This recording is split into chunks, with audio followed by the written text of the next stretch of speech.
एक नवीन ब्लॉग घेऊन आले आहे. तर त्याच्यामध्ये आज मी काय स्पेशल बनवणार आहे, आज मी स्पेशल बनवणार आहे सगळ्यांची आवडती मस्तपैकी कुरकुरीत अळूची वडी. हां, तर आपण आता त्या अळूची वडी बनवण्यासाठी काय काय साहित्य लागतं ते आपण बघून घेऊया. तर त्यासाठी पहिले अळूची पानं वेगवेगळ्या प्रकारची असतात, पण आमच्याकडे ह्या पानांची वडी बनवतात. आणि हे पानं कसं आहे, ह्या पानांची वडी बनवलं की ती घशाला अजिबात खवखवत नाही, म्हणून या पानांची वडी आम्ही बनवतो. तर त्यासाठी ही पानं घेतलेली आहेत मी. साधारण अंदाजे मी 6-7 पानं घेतलेली आहे. आणि त्याच्यासाठी मी हे हिरवी मिरची, लसूण, खोबरं, अद्रक ह्याचं पेस्ट करून घेतलेली आहे. थोडंसं असं एकदम बारीक पण नाही केलेली आहे, थोडीशी अशी दरदरीत ठेवलेली आहे. थोडीशी चवीला साखर, तीळ, हे तांदळाचं पीठ आहे 2 चमचे, हे बेसन आहे 1 वाटी, लिंबू आहे अर्धा, आणि त्याच्यामध्ये थोडीशी आपण लाल मिरची पावडर टाकणार आहे, आणि हळद, आणि थोडंसं धनिया पावडर टाकणार आहे, आणि चवीनुसार मीठ, आणि आपल्याला भिजवण्यासाठी ते पाणी. ओके, चला आता आपण हे मिश्रण करून घेऊया. तर पहिल्यांदा आपण ह्याच्यामध्ये आपण बेसन घेऊया. त्याच्यामध्ये मी मग हे जे तांदळाचं पीठ घेतलेले आहे ते घेते. तांदळाच्या पिठाने आपली वडी कुरकुरीत होते आणि खायला सुद्धा छान लागते.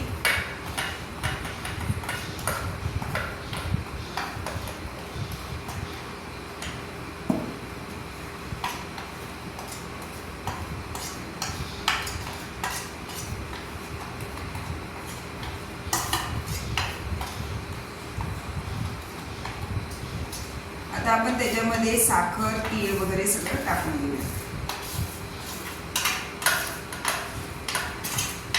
तीळ ऑप्शनल आहे, जर तुमच्याकडे नसेल तर तुम्ही नाही टाकलं तरी पण काही हरकत नाही आहे.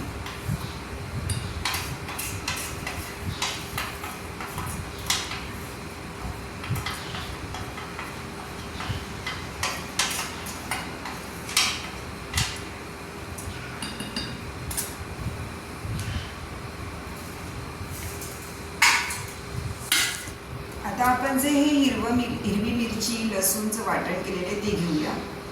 हे आता मी जरा जास्त वाटून घेतलेलं आहे, पण साधारण तुम्ही 2 चमचे घ्या, तुमच्या आवडीनुसार. तुम्हाला जर तिखट आवडत असेल तर तुम्ही जरा जास्त घ्या तिखट. मी 2 चमचे घेतलेले आहेत मोठे.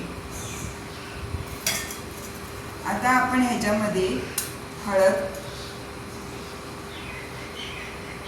लाल मिरची पावडर थोडी टाकायची, कारण आपण हिरव्या मिरचीचं वाटण घेतलेलं आहे, त्याच्यामुळे लाल मिरची पावडर 1 चमचा घेतलेली आहे मी. आणि आता ह्याच्यामध्ये आपण साखर घातलेली आहे, तर थोडं लिंबू पिळून घ्यायचं, म्हणजे ही वडी आंबट गोड अशा चवीची होईल.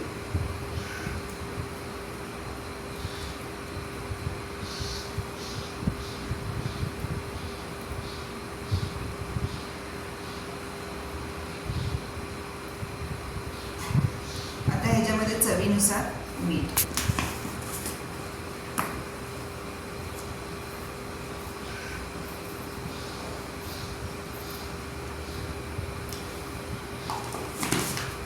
आता आपण हे मिश्रण व्यवस्थित मिक्स करून घ्यायचं. पहिल्यांदा हे सुकंच व्यवस्थित लावून घ्यायचं, म्हणजे ते बेसनला व्यवस्थित लागतं.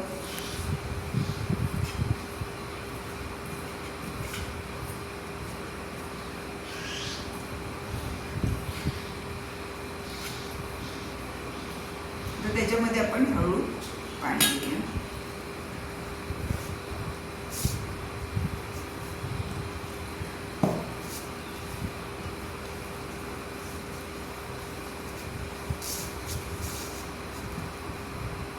जास्त पातळ पण करायचं नाही आणि एकदम घट्ट पण ठेवायचं नाही. मी तुम्हाला आता दाखवते मिश्रण कसं करायचं आपण.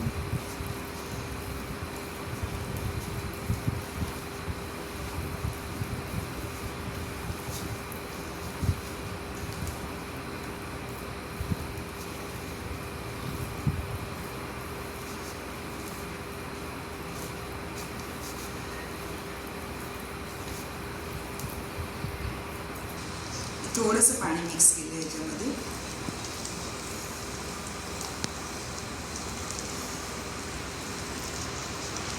आता हे बघा, हे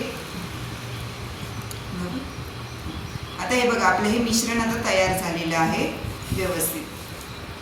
हे अशाच पद्धतीने एवढंच पाहिजे, कारण आपण जास्त जर सैलसर केलं ना तर ती वडी व्यवस्थित बांधली जात नाही, ते पानांना मग असं एकदम पातळ होऊन जातं. त्याच्यामुळे आपण हे अशा पद्धतीने एवढं भिजवून घ्यायचं. आता आपण ह्या पानांना आपण हे बेसन लावून घेऊया, जे हे सारण आपण केलेलं आहे. त्यासाठी मी ही परात घेतलेली आहे. आता ह्या परातीवर मी हे जे अळूचं पान आहे ना, पहिले आपण थोडं साईजनुसार म्हणजे घ्यायचे. पहिलं थोडं मोठं, आता मी माझ्या गार्डनमधलीच पानं आहेत तर मला ही छोटीशी मिळालेली आहे, तर मी आता तुम्हाला दाखवते. बघा हे पहिलं मोठं पान आहे. ह्या ज्या शिरा आहेत ना त्याला मी लाटण्याने लाटून घेतलेलं आहे, म्हणजे ते जेव्हा आपण त्याचे वडी रोल करतो तेव्हा ते व्यवस्थित. आता हे व्यवस्थित असं लावून घ्यायचं मिश्रण.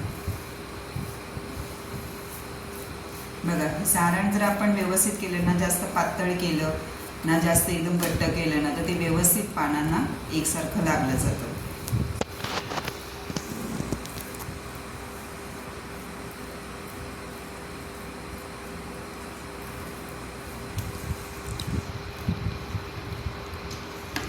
जास्त पण असं जाड नाही करायचं, एकसारखं लावून घ्यायचं, नंतर ते आतमध्ये हे कच्चं राहतं. त्याच्यामुळे व्यवस्थित असं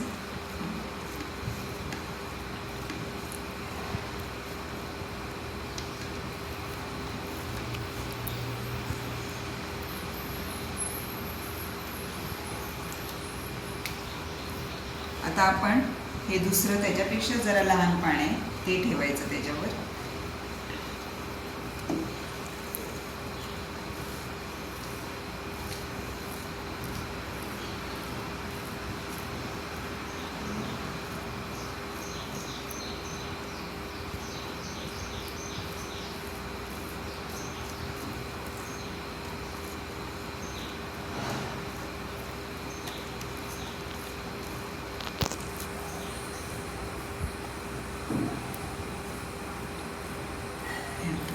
अशा पद्धतीने मी हे लावलेलं आहे.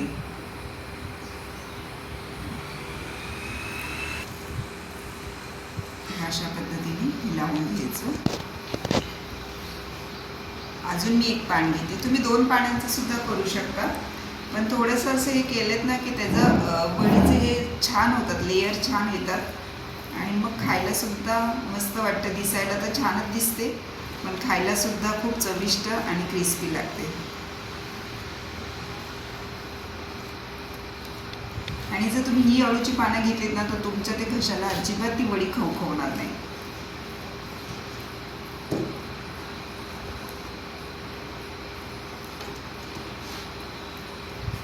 आता हे बघा, आता हे आपण हे केलंय. आता ह्याला व्यवस्थित असं आतमध्ये एकसारखं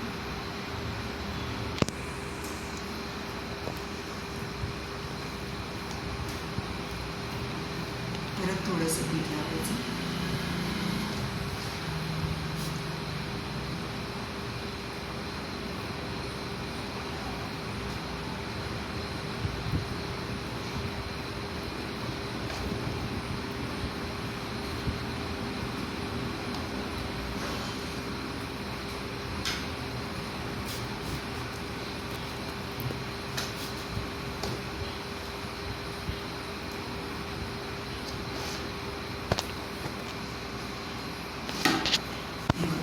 तुम्हाला मी दाखवायला असं दाखवते. हे व्यवस्थित हे या पद्धतीने घट्ट व्यवस्थित घ्यायचं ते. आणि हा बघा आपला हा रोल तयार झाला आहे. साईडने थोडंसं हे कडा दाबून घ्यायचं आपण या, आणि थोडं पान सुटू नये म्हणून याला बेसनने थोडंसं हे करून घ्यायचं, दाबून घ्यायचं. आता आपण ही अशा प्रकारे हा आपला रोल तयार झालेला आहे. आता हे तुम्ही कुकरमध्ये पण कुकरच्या डब्यात ठेवून वाफवून घेऊ शकता, किंवा कढईमध्ये पाणी ठेवून, म्हणजे जसं जर तुमच्याकडे मोदक पात्र वगैरे असेल तर ते वरचं तुम्ही साहित्य काढून त्याच्यामध्ये तुम्ही चाळण ठेवून सुद्धा ते वाफवून घेऊ शकता. तर आता आपण ह्या वड्या आता अशाच पद्धतीने आपण ह्या पानांचं सुद्धा आपण रोल करून घेऊया आणि नंतर आता आपण परत भेटूया.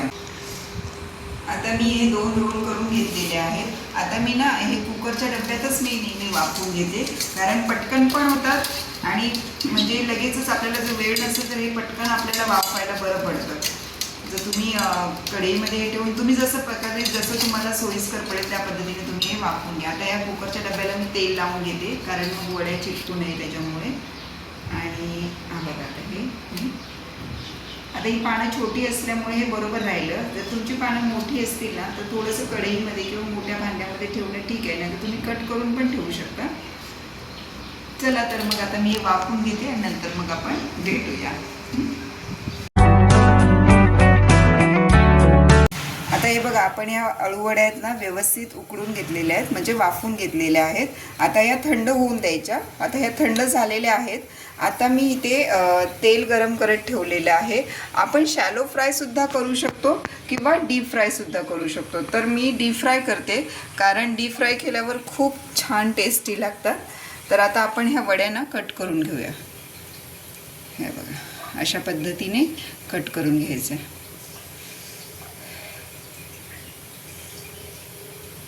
तुम्हाला जसं पाहिजे त्या प्रकारे, जर पातळ हवे तर पातळ कापू शकता.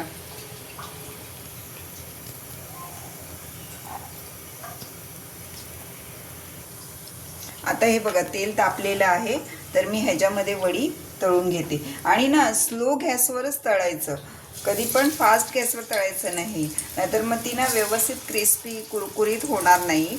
त्याच्यासाठी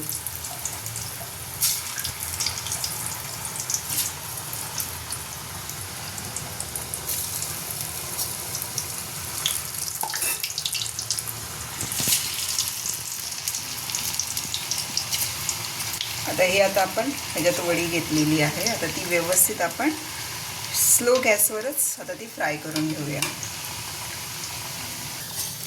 आता हे बघा, आपल्या ह्या अळूवड्या तयार झालेल्या आहेत. आता आपण हे काढून घेऊया. आता हे बघा, कुरकुरीत अळूवडी तयार आहे. आणि हे बघा, तुम्ही सुद्धा ही अळूवडी जशी मी आता दाखवली रेसिपी त्या पद्धतीने करून बघा. खूपच छान चविष्ट होते, कुरकुरीत. ही बघा किती छान लेअर पण झालेले आहेत ना ह्याला, आणि मध्ये मध्ये ते तीळ दिसतात, त्याच्यामुळे तीळ घातले की ही चविष्ट होते. तर तुम्हाला जर ही रेसिपी आवडली तर माझ्या चॅनलला लाईक करा, शेअर करा आणि सबस्क्राईब करा. धन्यवाद.